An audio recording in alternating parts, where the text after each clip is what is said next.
Selamat bertemu lagi Ibu Bapa dan Saudara semua. Shalom.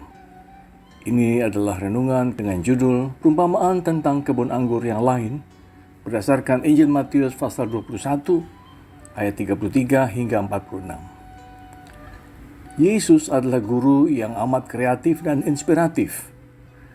Dalam Injil Matius pasal 20 ayat 1 hingga 16, ia sudah menceritakan perumpamaan tentang orang-orang upahan yang bekerja di kebun anggur. Perumpamaan itu mengangkat kisah tentang orang-orang yang menganggur dan butuh pekerjaan. Seorang tuan yang kaya butuh tenaga-tenaga buruh untuk memetik buah anggur di kebunnya. Mereka diterima bekerja dalam beberapa angkatan. Ada yang masuk kerja mulai pukul 6 pagi, pukul 9, pukul 12, pukul 15, dan pukul 17 sore. Dan semuanya berhenti bekerja pada pukul 18 atau 6 sore. Dan mereka menerima upah yang sama besarnya, yaitu 1 dinar. Tentu saja buruh yang bekerja lebih lama merasa iri hati terhadap mereka yang bekerja hanya 1-3 jam, sebab menerima upah yang sama besar. Perumpamaan ini mau menunjukkan keadilan Allah yang dinyatakan lewat sosok Tuhan pemilik kebun anggur itu. Perumpamaan kedua tentang kebun anggur kita temukan dalam Injil Matius pasal 21 ayat 33 hingga 46. Kisah ini memberi pelajaran yang berbeda dibandingkan kisah yang pertama tadi, sekalipun sama-sama tentang kebun anggur. Ada seorang tuan tanah yang kaya, punya kebun anggur yang luas. Lalu ia menyewakan kebunnya kepada para penggarap dan dia pergi ke luar negeri. Ketika hampir tiba musim panen, ia menyuruh para hambanya datang kepada para penggarap untuk menerima bagi hasil yang tentunya sudah disepakati sebelumnya.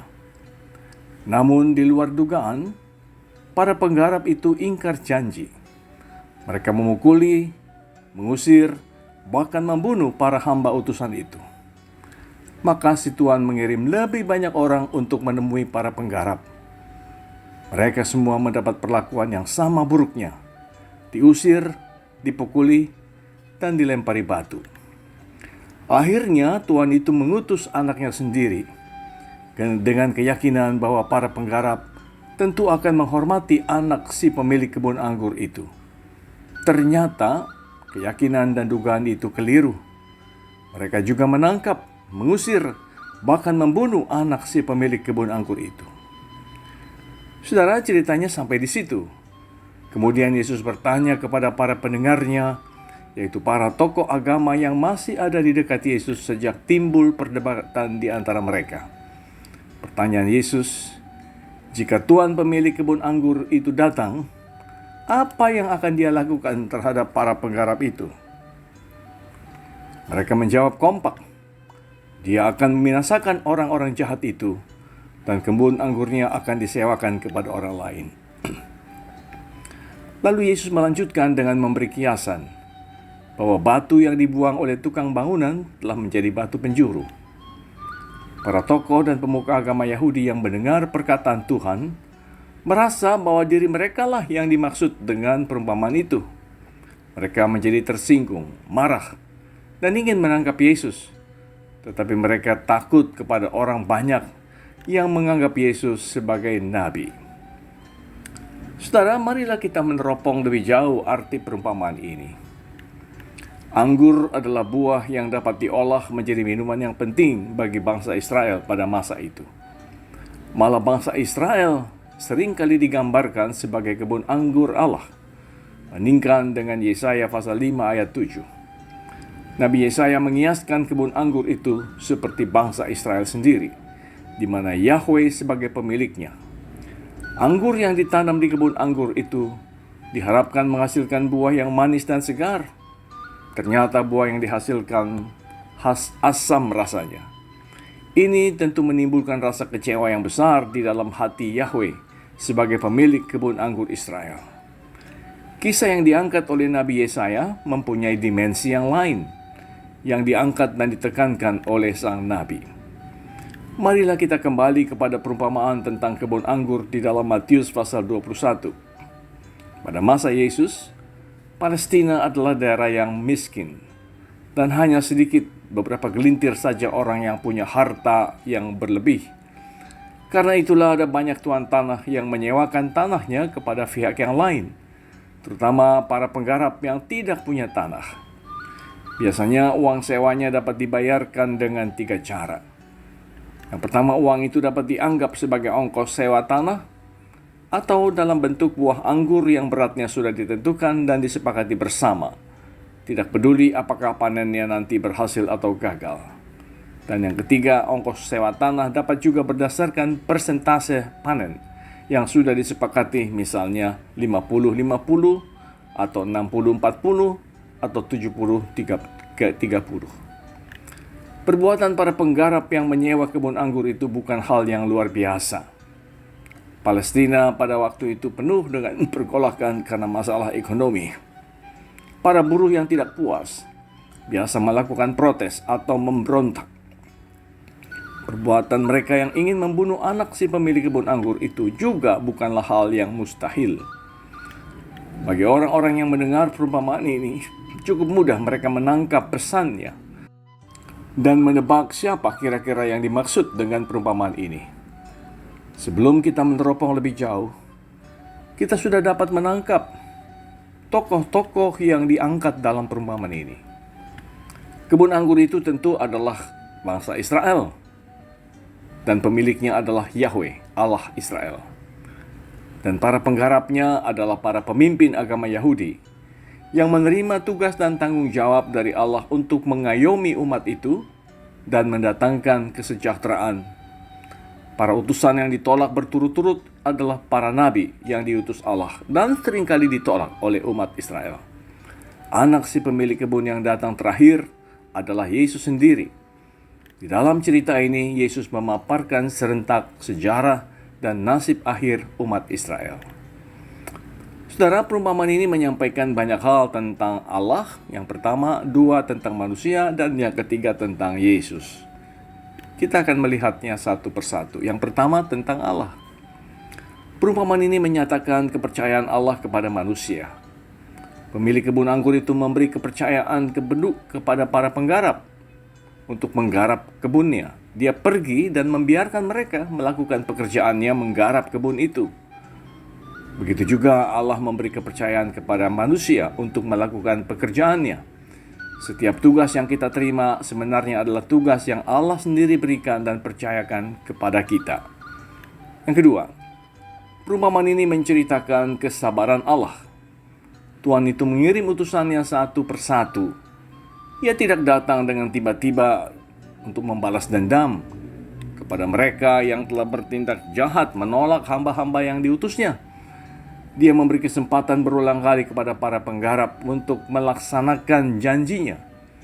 Nah, begitulah juga Allah sabar terhadap manusia atas dosa yang telah manusia lakukan. Yang ketiga, perumpamaan ini menceritakan tentang penghakiman Allah.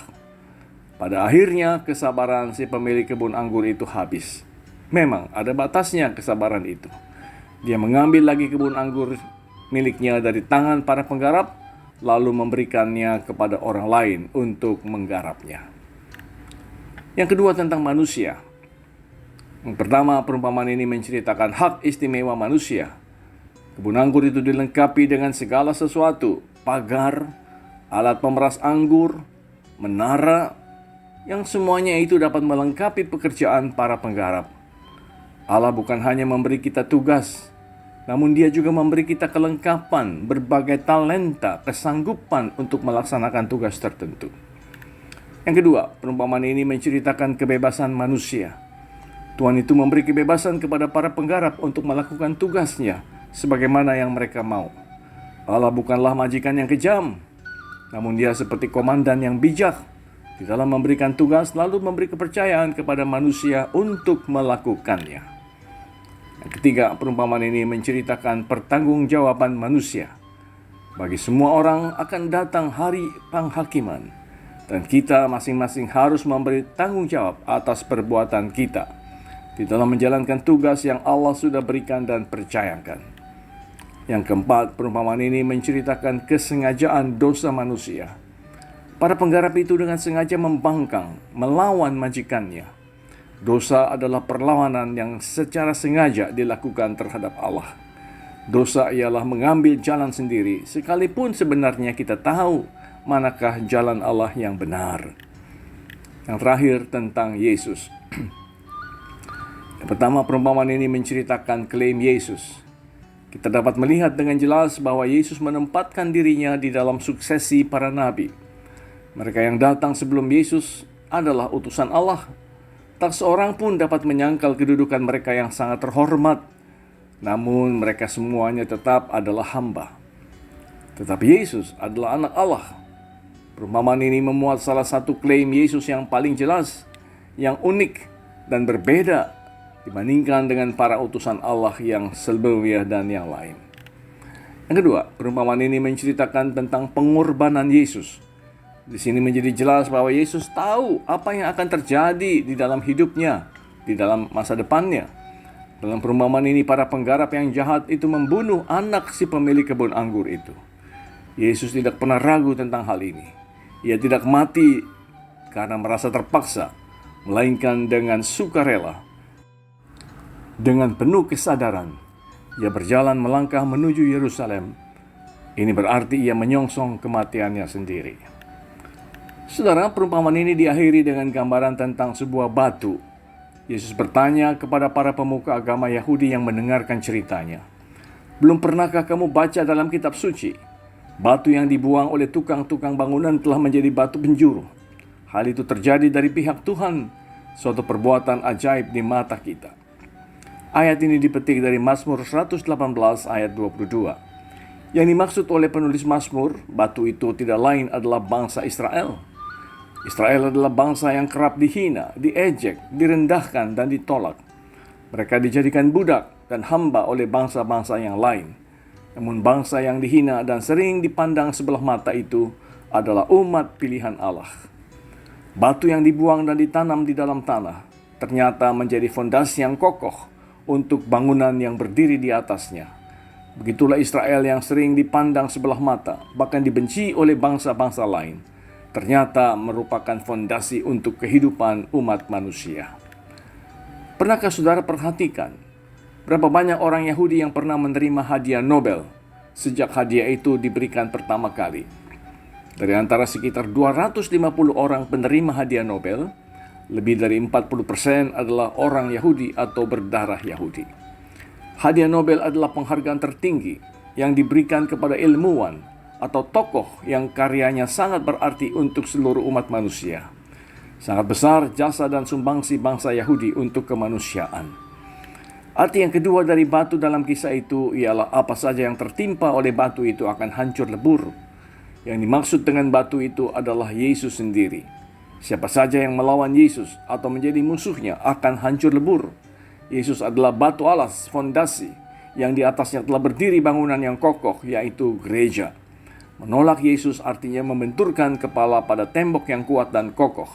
Siapa yang melawan Yesus tidak akan pernah menang.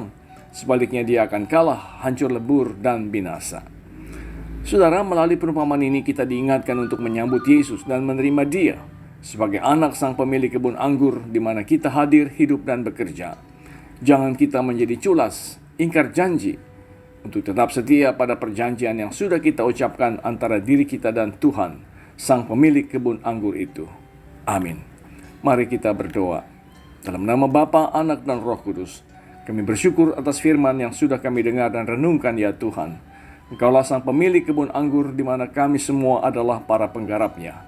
Engkau menuntut agar kami berpegang teguh pada perjanjian yang sudah kami ucapkan dengan Engkau. Biarlah kami tetap setia untuk terus bekerja sambil membawa hasil panen yang manis dan segar di hadapan-Mu.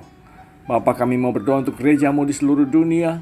Pakailah gereja-Mu untuk terus setia melakukan tugas pengutusannya di dunia, menjadi berkat bagi banyak orang dan memberitakan kabar baik tentang kasih-Mu kepada dunia. Kami juga mendoakan bangsa dan negara kami, para pemimpin kami, khususnya sesudah pemilu terlaksana. Kami bersyukur sebab pemilu dapat dilaksanakan dengan cukup tenang. Namun di pihak lain kami merasa sedih bersama dengan sejumlah tokoh masyarakat dan bangsa kami yang menyaksikan berbagai tindak kecurangan di dalam pemilu.